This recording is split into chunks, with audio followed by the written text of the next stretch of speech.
પોરબંદરની રમણીય ચોપાટી ઉપર ફરવા માટે મોટી સંખ્યામાં લોકો આવતા હોય છે। બાળકોને મનોરંજન મળી રહે તે માટે ગાંધી સ્મૃતિ ભવનની પાસે શિવાજી બાગનું નિર્માણ કરવામાં આવ્યું હતું અને ત્યાં લોન વાવવા સહિત વૃક્ષારોપણ કરીને અવનવા બાળ મનોરંજનના સાધનો ફિટ કરવામાં આવ્યા હતા, પરંતુ બગીચા બનાવવા પાછળ લાખ રૂપિયા ખર્ચનાર નગરપાલિકાનું તંત્ર મેન્ટેનન્સ કે જાળવણી માટે 1 રૂપિયો પણ વાપરતું નથી, તેની સાબિતી અહીંયા જોવા મળી છે।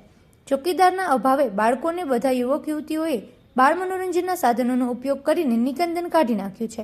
વૃક્ષારોપણ કર્યા બાદ જતન અને જાળવણી કરવામાં નહીં આવતા અને પાણી પાવામાં નહીં આવતા લોન નામશેષ થઈ ગઈ છે અને વૃક્ષો સુકાઈ ગયા છે, દરવાજો પણ ભાંગી તૂટી ગયો છે। પોરબંદર નગરપાલિકાના તંત્રએ આ બગીચાની જાળવણી માટે વહેલી તકે જાગવું જરૂરી બન્યું છે, તેવું અહીં આવતા પ્રવાસીઓ પણ જણાવી રહ્યા છે। નમસ્તે, મારું નામ નંદિની સરવૈયા છે અને હું અહીં પોરબંદરની મુલાકાત લેવા આવી હતી। ત્યારે અહીંયા પોરબંદરની નવી ચોપાટી પાસે પાર્કમાં હિંચકા, લસરપટ્ટી તેમજ વિવિધ રમવાના સાધનો ખંડેર બંડેર થઈ ગયા છે, તૂટી ગયા છે। તેમજ અહીં પાર્કમાં ગાર્ડનમાં લીલું ઘાસ હતું તે પણ સુકાઈ ગયું છે। હેલો, મારું નામ છે પુરોહિત રિદ્ધિ। આજે હું ચોપાટીની મુલાકાત માટે આવી હતી તો આ બધું જર્જરિત થઈ ગયું છે, એના હિંચકા અને વગેરે ગેટ બધું તૂટી ગયેલું છે।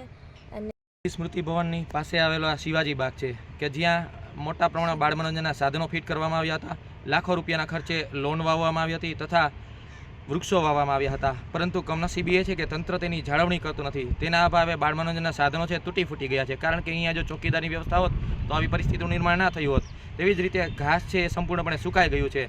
જો તંત્રએ અહીંયા વૃક્ષારોપણ કર્યા પછી નિયમિત રીતે માડીને રાખીને પાણી પીવડાવ્યું હોત તો આ હાલત થઈ ના હોત। ત્યારે કહેવાનું એ છે કે પોરબંદરમાં પ્રજાના પરસેવાની જે કમાણીના રૂપિયા છે એ આ રીતે ખૂબ વેડફાઈ રહ્યા છે, માટે પોરબંદર નગરપાલિકાના તંત્રએ આવા કોઈ બગીચા બનાવે ત્યારે તેની જાળવણી માટેની પણ એ જ સમયે નક્કર કાર્યવાહી કરવી જ જોઈએ। પોરબંદર આજકાલ જિગ્નેશ પોપટ।